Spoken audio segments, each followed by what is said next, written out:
继续关心天气，今仔日受到风面影响，天气无稳定。气象局针对桃园市、新竹县市、苗栗县这4个县市发布大水豪特报，咱来看分图。今仔日到明仔载受到风面影响，日是台湾各地头各偏乌，会落地渐雨或者是雷公雨。下半晡风面转向南，暗时水汽会小可减少，落雨范围会变较细。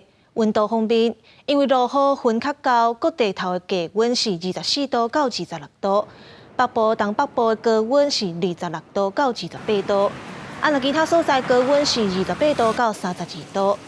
拜六方面就会豆豆离开，后礼拜一又阁有另外一波方面会赶进。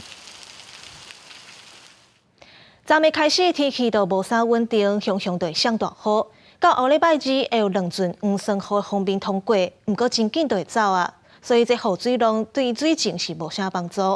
有民间的气象公司就预告，今年可能等无落较久的黄酸雨，而且后礼拜海面上的低气压正在发展，风台季节可能会提早到。海面上热带系统强要动起来，天气风险公司分析，伊美国 GFS 无效14天了后的预测已经无雨的现象。风台季空间提早报道，今年雨季空间加做空。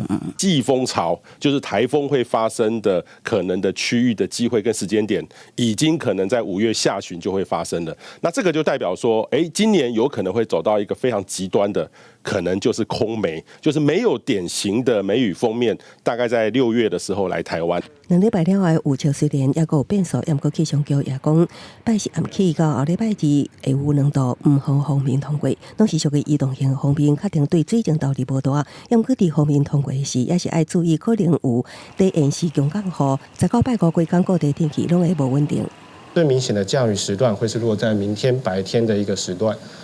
各地都要留意，会有一些局部短暂阵雨，甚至是雷雨发生。